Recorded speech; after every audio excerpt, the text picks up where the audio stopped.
Itu mereka berdua mau laporin gue apa karena mau pansos sama gue ya? Gue jadi curiga mau pansos. Tadinya tuh gue biasa aja sama si itu pihak ya. Dan gue orangnya tidak buku-buku. Ini tapi mereka ini kayak mau ngelaporin gue. Ini pengacaranya yang mau pansos apa dua-duanya itu juga mau pansos tuh ya laki ya. Nih ya, gue kasih tahu itu kasihan pengacaranya. Kayaknya pengacaranya kurang pintar, kurang berkompeten karena dia tidak bisa menyimak dan mencerna omongan gue secara lengkap. Kalau misalkan aja pengacara pintar, mana buktinya? Mana bukti gue ngomong, mana bukti gue ngatain pelakor? Gue bilang lu pelakor, mana buktinya? Kasih lihat gue buktinya. Baru ngemeng.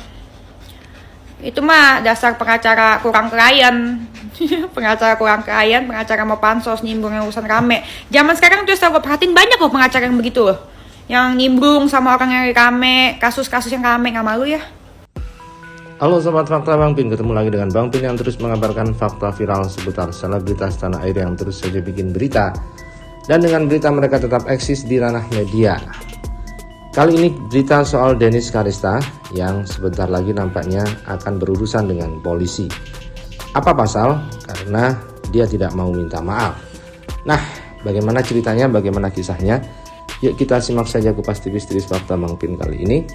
Like, subscribe, and komennya ditunggu dan jangan lupa selalu ada doa dalam setiap lentikan jarimu.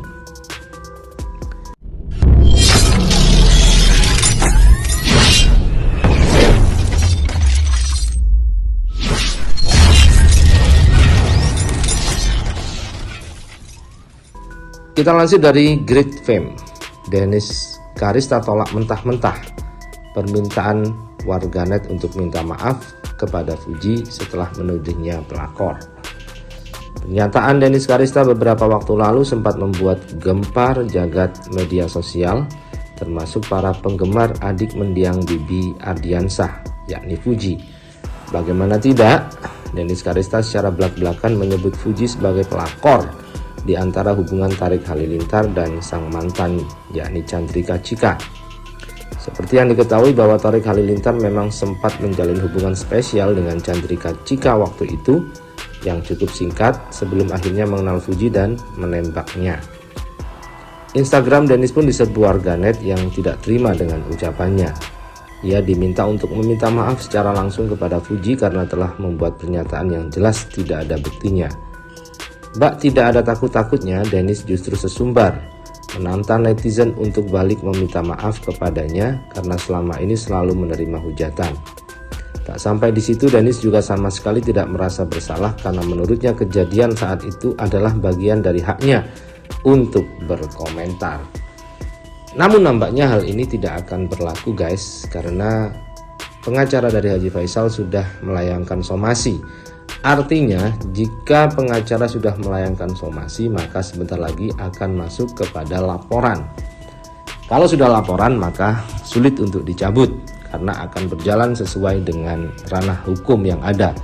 Saat membuat somasi, pasti pengacara sudah mempertimbangkan adanya delik hukum atau fakta hukum yang bisa digunakan untuk menjerat orang yang dilaporkan atau biasa dikenal dengan istilah terlapor.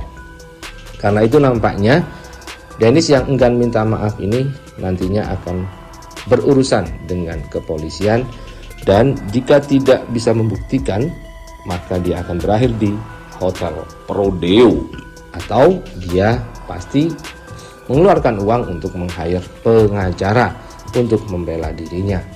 Seharusnya dengan meminta maaf saja cukup karena somasi itu juga akan selesai tanpa laporan lagi.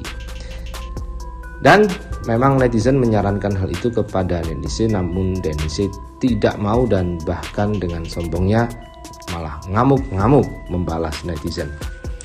Suruh netizen aja minta maaf sama gue dihujat pagi, siang, malam dikatain, kata Dennis di akun Instagramnya.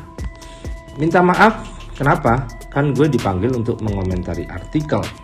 Kalau gue ngomongin sesuatu kan ada alasannya, ucap Dennis Karista saat ditemui di kawasan Kebayoran Baru, Jakarta Selatan.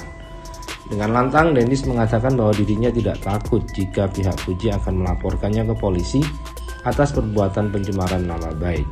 Ia pun menyebut deretan artis besar yang pernah bermasalah dengannya yang menandakan bahwa dirinya benar-benar tak mau minta maaf. Kalau dibilang takut, gak ada takutnya. Lawan DP sama Uya-Kuya sekeluarga aja gue gak takut, karena gue gak merasa bersalah, sambungnya. Untuk diketahui bahwa sebelumnya kuasa hukum Haji Faisal mengaku siap melaporkan pihak-pihak yang menodai nama cucu dan anaknya ke polisi. Sambil rebahan, Dennis lantas santai terlihat menanggapi keputusan Haji Faisal. Ia meyakini bahwa hukum di tanah air akan meluruskan apa yang sebenarnya terjadi. Gue yakin hukum di Indonesia itu akan menjalankan yang benar. Kalau gue kan orangnya nggak pengangguran, nggak sempat laporin orang yang ngehujat gue. Mungkin dia kurang kerjaan kali ya, alias nganggur, jadi lapor sana sini. Laporin aja, nggak bakal gue laporin balik kok. Semoga laporannya diterima dengan baik, oke? Ucap Dennis Karista di instastorynya sambil tersenyum. Dan memang kita tahu Dennis ini terkenal lewat jalur konflik. Artis-artis papan atas langsung diserang oleh Dennis. Awalnya dari Uya-Kuya, kemudian juga Dewi Persik yang terus berkonflik, mungkin sampai sekarang. Dan beberapa waktu lalu dia menghujat artis-artis senior seperti Emma Waroka, kemudian banyak lagi teman-teman Emma Waroka yang juga akan mengadukan Dennis ke polisi. Lagi rame, gue dilaporin. Katanya gue ngatain si Fujai pelakor, mana buktinya? Kalau ada buktinya, gue ngatain si Fuji pelakor. Stitch video gue di sini. Sampein videonya biar gue lihat mana. Kalau nggak ada buktinya, berarti HAA-RUU harus semua. Hobah. Gue kincong ya, cakep banget gue. Itu mereka berdua mau laporin gue apa karena mau pansos sama gue ya. Gue jadi curiga mau pansos. Tadinya tuh gue biasa aja sama si itu pihak ya. Dan gue orangnya tidak buku-buku. Ini tapi mereka ini kayak mau ngelaporin gue. Ini pengacaranya yang mau pansos apa dua-duanya itu juga mau pansos tuh ya laki ya. Nih ya, gue kasih tahu itu kasihan pengacaranya. Kayaknya pengacaranya kurang pintar, kurang berkompeten karena dia tidak bisa menyimak dan mencerna omongan gue secara lengkap. Kalau misalkan aja pengacara pintar, mana buktinya? Mana bukti gue ngomong? Mana bukti gue ngatain pelakor? Gue bilang lu pelakor, mana buktinya? Kasih lihat gue buktinya. Baru ngemeng. Itu mah dasar pengacara kurang klien. Pengacara kurang klien, pengacara mau pansos, nimbrung yang urusan rame. Zaman sekarang tuh gue perhatiin banyak loh pengacara yang begitu loh. Yang nimbrung sama orang yang rame, kasus-kasus yang rame, gak malu ya. Teruntuk itu pengacara TikTok yang gak laku, yang pansos sama nimbrung sama kasus-kasus orang demi cari klien karena dia gak punya klien. Pesan gue satu, laporin aku dong bang, buktikan kamu berkompeten. Kalau gak bisa berarti lu gak berkompeten.